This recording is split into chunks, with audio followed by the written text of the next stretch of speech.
In the headlines, Appeal Court reserves judgment on Nnamdi Kanu's application. Troops neutralize bandits, dislodge hideouts in Chikun, Igabi local government areas. Gas explosion in Jigawa leaves several people injured.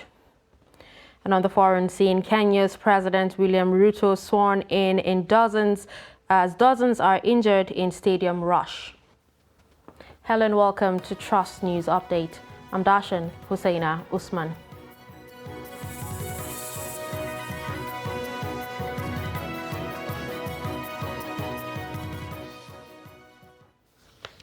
And now the news in detail. The Court of Appeal Abuja has reserved a judgment on the appeal filed by the leader of the indigenous people of Biafra, Nnamdi Kanu, seeking to quash the terrorism and treasonable felony charge the federal government preferred against him.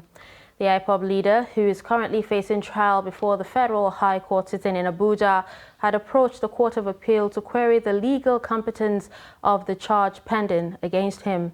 The report. Arguing the appeal claim before a three-man panel led by Justice Hannatu Jummais Hanke, Ozokamo alleged that his client was forcefully abducted from Kenya and illegally renditioned back to the country. But instead of the lower court striking out the entire 50-count charge and allowing Nnamdi Kanu to go home a free man after the long walk, like Nelson Mandela, long walk to freedom, the lower court retained 7 of the counts. And we are here to say, intermediate court, Court of Appeal, strike out these remaining 7 counts. Because the lower court never calmly looked at the documentary evidence we placed before it. The respondent, the federal government, the DSS, they never responded to the critical issues we raised. Meanwhile, David Caswell, counsel to the federal government, declined interview with journalists, but he urged the court to dismiss the appeal for want of merit. He asserted that the IPOB leader was brought back to the country by due process. After listening to both sides, the panel said it would communicate a date for judgment. The case, however, ended with a drama from the IPOB's leaders' supporters outside the court. Martia Umar, Trust TV News, Abuja. Former Deputy Senate President Ike Ekweremadu and his wife Beatrice on Tuesday prayed a federal High Court Abuja to dismiss an application filed by the kidney donor David Ukpo, asking the court to set aside its orders made on July 1 and July 6. Ukpo, through his lawyer Bamidele Benedion, had filed a motion on notice urging Justice Inyang Ekwo to set aside the orders directing some agencies of government and banks to release his biodata to Ekweremadu and his wife. Ukpo, who is currently in the United Kingdom in connection with the alleged organ harvesting charge against the Ekweremadus, had said that granting the couple's request violated his fundamental rights to privacy guaranteed by Section 37 of the 1999 Constitution as amended. But in a counter-affidavit deposed by Bright Ekweremadu, the immediate younger brother to the ex-Deputy Senate President, the applicant said Ukpo was not entitled to the relief sought as the law did not permit such. Counsel to the respondents, including that of the Ekweremadus, Eitayo Falogun, SAN, did not oppose the request, and Justice Ekwo adjourned the matter until September 20 for hearing at the instance of Ukpo's lawyer. President Muhammadu Buhari on Tuesday arrived Imo State to inaugurate some projects executed by Governor Hope Uzodinma. Buhari is expected to inaugurate the Owerri-Olu Road and other projects. He is also expected to visit stakeholders at the State House. This is amid the sit-at-home order purportedly declared by the indigenous people of Biafra in the region, as the leader of the group, Nnamdi Kanu, appeared in court on Tuesday in Abuja. The management of the National Assembly is preparing personnel on the rudiments of handling legislative functions on the floor of the House of Representatives ahead of the emergence of the 10th Assembly in 2023. The three-day capacity building holding in Abuja targets assistant directors among other key personnel responsible for legislative business, floor management and motion preparations for enhanced service delivery. Trust TV's Shafiu Suleiman reports. Yahya Danzaria is the clerk of the National Assembly, and he provides insight on the three-day capacity building, which he says is routine exercise to prepare the relevant personnel on the task. This is a routine training. It's usually done every time you are approaching another assembly. The 9th assembly will wind up by June next year. So usually we prepare staff because there are so many promotions from different cadres of staff. So this is the right time to do it before next year. By next year, what we will be doing is to prepare the staff for an ad hoc committee that will take care of the inauguration of the 10th assembly. So we want to make sure that they are fully ready to receive new members and new senators. Participants are expected to be taken through intense technical sessions as the training lasts. They speak on their expectations. It has to do with fundamentals of legislative drafting. You have a process of how bills are passed and all of that, how motions are presented in the National Assembly. So we expect that our staff, with the participants, we gain a lot from it. Knowledge is in level, and if you are not informed, you'll be deformed. So with quality information, we're able to take quality decision, which will lead to quality action and a quality outcome. Okay. So my expectation in this program is for me to be empowered for effective and efficient legislative process, legislative services, to be able to deliver and have an efficient service delivery to the National Assembly. Handling of legislative functions, which covers motion preparation, oversight functions and executive sessions, amongst others, requires specialization by personnel saddled with such responsibility. The management of the National Assembly says bringing them up to date with the best practices is critical for effective service delivery. Shafiu Suleiman, Trust TV News, Abuja. Moving on to security, troops of Operation Forest Sanity have neutralized several bandits and dislodged camps during clearance operations conducted across some hard-to-reach locations spanning Chikun and Igabi local government areas. In an operational feedback, the troops said they neutralized an unspecified number of bandits while clearing out insurgent and bandit camps at Akwewe in Chikun local government area. Recovered from the bandits were 3 locally made rifles, 1 AK-47 magazine, 1 AK-47 top cover, 4 radio chargers, and 11 mobile phones, among others.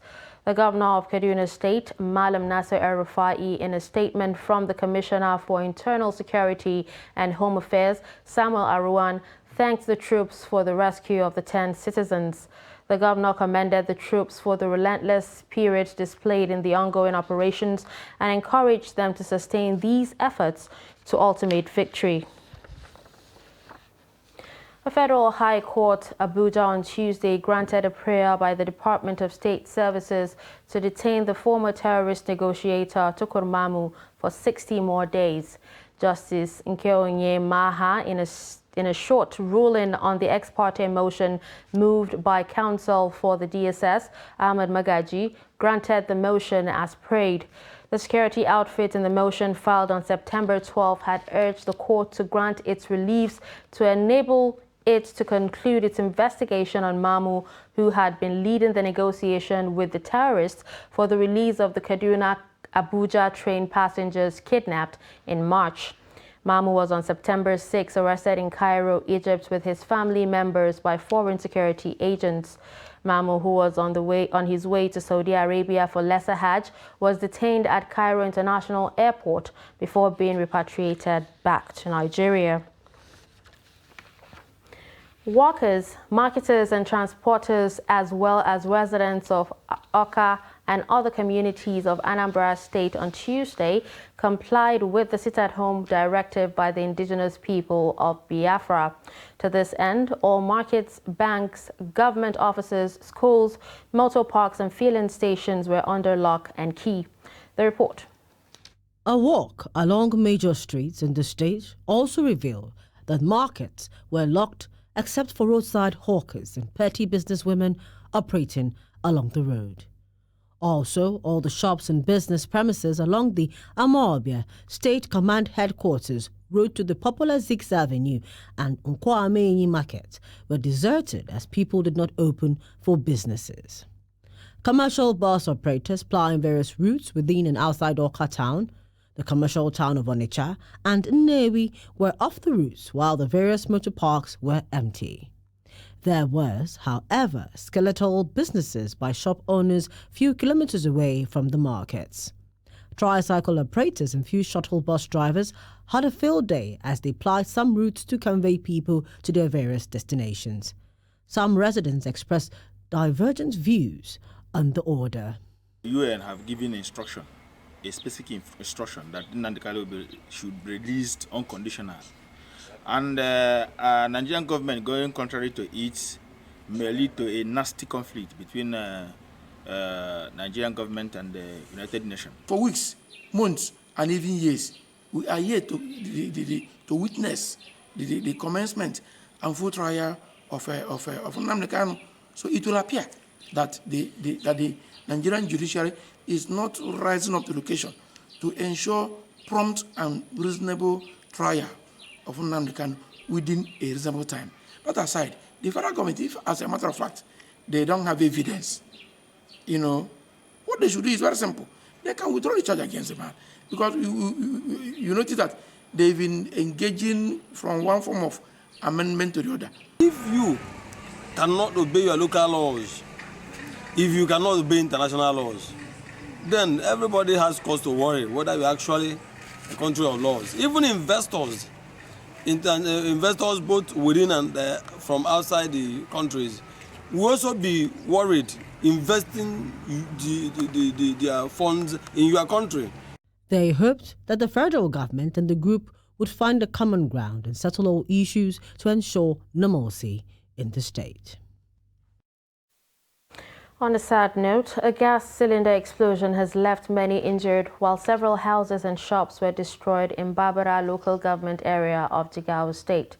It was gathered that the incident occurred Monday night when customs officers on border patrol allegedly shot at a tanker and it caught fire. The public relations officer of the Nigerian Security and Civil Defense Corps, Jigawa Command, Adamu Shehu, confirmed the incident in a statement on Tuesday morning. He disclosed that many houses and shops were burnt following the incident, adding that scores were injured but no death was recorded yet. Head of Operations Office of the National Emergency Management Agency in Mina, Niger State, Hajia Zainab Saidu, has raised an alarm over the death of 9 persons in the flood disaster that occurred recently in 3 local government areas of Niger State. According to NEMA, 6 persons died in Magama, 2 others in Kwantogora, and 1 person in Rafi local government area of the state. Hajia Saidu, whose NEMA operations office in Mina also covers Kwara State, confirmed the incidents at the weekend. She stated that about 501 households built on the flood plains were displaced in 7 communities of Kwantogora local government area. The NEMA official said several houses whose costs were yet to be ascertained were also destroyed in the process, as properties like clothes, electronic, floor carpets, cooking utensils, ceiling and standing fans, among others, were damaged. You're watching Trust News Update, coming up after the break.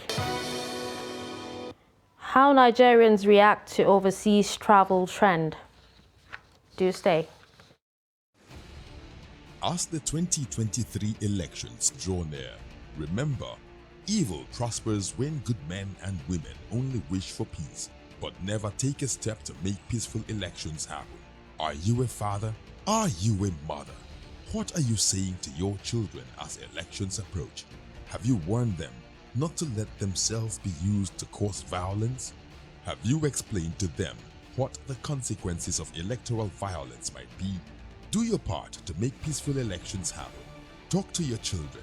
Protect them from unscrupulous politicians who want to put them in harm's way, while their own children are comfortable at home, within and outside the country.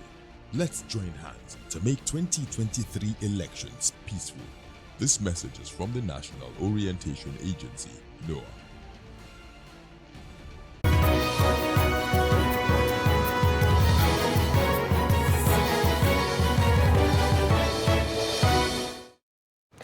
Welcome back and thanks for staying with us. You're still watching Trust News Update. Here's a look at some of our top stories. We told you that appeal court reserves judgment on Nnamdi Kanu's application. We also told you that troops neutralized bandits, dislodged hideouts in Chikun, Igabi local government areas. Moving on to more stories, Nigerian Immigration Service has intercepted a 13-year-old senior secondary school student in Kebbi State who was being trafficked to Libya by her mother to work as a domestic servant. The underage girl said she was transported in a bus from Ogun State and given the telephone number of a man who will take her to Libya. Hamza Galadima Zuru has more on the report. The 13-year-old and a JSS2 student was intercepted, according to the controller of customs, at a roadblock in Koko town by the men of the immigration service on her way to Libya. The immigration controller, Rabi Bashirnuhu, while speaking to journalists, explained that the girl, while being interrogated, said her grandmother, who is still in Ogun State, paid for her transportation and gave her a contact number of the person who will ensure her safe arrival in Libya before she boarded the vehicle that conveyed her to Sokoto from Ogun State. The lady before us here is a 13-year-old girl that was involved in human trafficking. The lady with us here was intercepted at Koko border patrol base on the Friday 9th of September 2022. This lady was intercepted because she was traveling from Ogun to Sokoto without anybody accompanying her. Also speaking to journalists, the 13-year-old JSS2 student confirmed to them that she was on her way to Libya, where she will be provided a job as a domestic servant. How old are you? 13 years old. Then where are you going now? I'm going to Sokoto. Where? Sokoto. To do what? Then I'm going to stay at Sokoto. I'm going to call one number that the person is going to come and pick me. Pick you? Yeah. To go to where? I don't know. I just somewhere. The person is like a friend, street friend. Not my friend though. The person that told my grandmother. The person. That we are going to go and do a maid. What? Maid. According to the Kebbi State Command of the Immigration Service, the case has since been referred to NAFTIP for further investigation and eventual prosecution. Hamza Galadi Mazuru reporting for Trust TV News from Birnin Kebbi. Traveling is a part of human existence. Reasons for it can range from the need for better work, family, medical treatment, social or other economic needs. People who love to travel enjoy relaxation, new cultures, foreign food, or incredible landscapes that are different from their normal surroundings. In this report, Noel Sampson looks at the reasons for the cravings of Nigerians to travel abroad, the challenges they face getting visas, and the views of experts concerning the issue.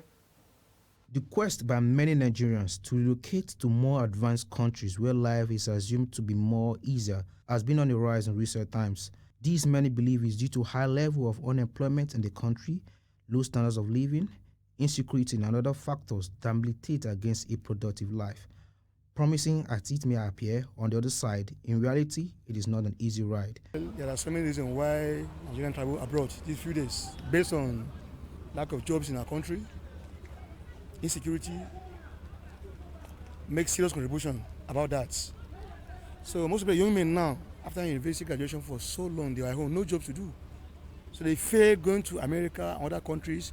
It's a better opportunity for them. Of the government of the day, they have messed the whole thing up. That is the reason why some other country that we are better than can't even give us visa. Even if we are going out there for maybe a program, do you understand, or a business trip, you get an embarrassment. Even from our Nigeria airports here, the Nigerian government don't have a good relationship with other countries. Do you understand? And Nigeria government have given us bad image up there. The reasons for the difficulties in getting these visas to other countries were also highlighted by experts. You give permission to somebody, an outsider, to visit your country. So you have to know why he is there. Some of them they take for tourism, some for studies, some for visit to family members, some go on conferences, on meetings, and what have you. And there are those who go for terrorism, like creating confusion or banditry, whatever. So it is very, very important for each country to ensure that they know why foreigners are going into their country. As you can see, countries are really coping with situations, their own domestic situations of violence and criminality and so on. So what more if they open the doors for other foreigners to come? That is adding too much problem to themselves. Experts say if nothing urgently is done to reverse the trend, the nation will be hit by a drought of qualified manpower in all sectors of life, as those with these skills will always find a way of leaving the country for greener pastures. Noel Samson, Trust TV News, Abuja. In health, the number of confirmed cases of monkeypox in the country has increased to 277, according to the Nigeria Center for Disease Control. This is even as the suspected cases stand at 704 from January 1 to August 28, 2022. The report also showed that 6 deaths had been recorded so far in 6 states in the country. And now away from Nigeria, William Ruto has been sworn in as Kenya's 5th president by the Chief Judge Martha Koome on Tuesday. With his inauguration, Ruto becomes the second ethnic Kalenjin from the late Daniel Arap Moi to hold the office. Ruto speaks of democracy and has vowed there will be no retaliation against dissenting voices. However, defeated candidate Raila Odinga did not attend the event, alleging that the result was rigged, but the Supreme Court ruled the election was free and fair. Meanwhile, at least 8 people were reported to have been injured in a crash as they jostled to enter the stadium to witness the swearing-in of both Ruto and his deputy. But inside the stadium, the crowd was in high spirits, with frequent cheering, waving the Kenyan flag, and pockets of groups proudly wearing yellow, the color synonymous with Ruto's campaign. King Charles III has arrived in Northern Ireland, leading the mourning for Queen Elizabeth II in the 4 parts of the United Kingdom before his mother's coffin is flown to London in advance for 4 days of lying in state. Charles and Camilla, Queen Consort, were welcomed to the airport on Tuesday by the Lord Lieutenant of Belfast, Dame Fionnuala Mary Jill Boyle, and Northern Ireland Secretary Chris Heaton Harris. People lined the streets at Hillsborough Castle, the monarch's official residence in Northern Ireland. Charles drove along crowd-lined streets in Hillsborough and then left his car to shake hands with well-wishers to chants of God Save the King.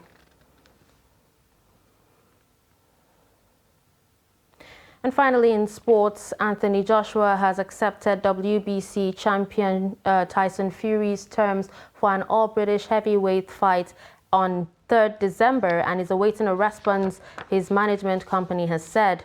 Joshua, 32, was sent an offer by Team Fury suggesting a 60-40 purse split to the champion and a December fight date. The fight was agreed on Friday, but the announcement was delayed because of the death of the Queen last Thursday. Initial terms have been agreed, but Joshua is yet to sign a contract. In a statement posted on Twitter and shared by Joshua, 258 management said it and Matchroom Boxing can confirm on behalf of Anthony Joshua that they have accepted all terms presented to them by Fury's team for a fight. And with this, we've come to the end of Trust News Update. Don't forget to follow us across all our social media platforms. I'm Dashan Husseina Usman. Thanks for watching.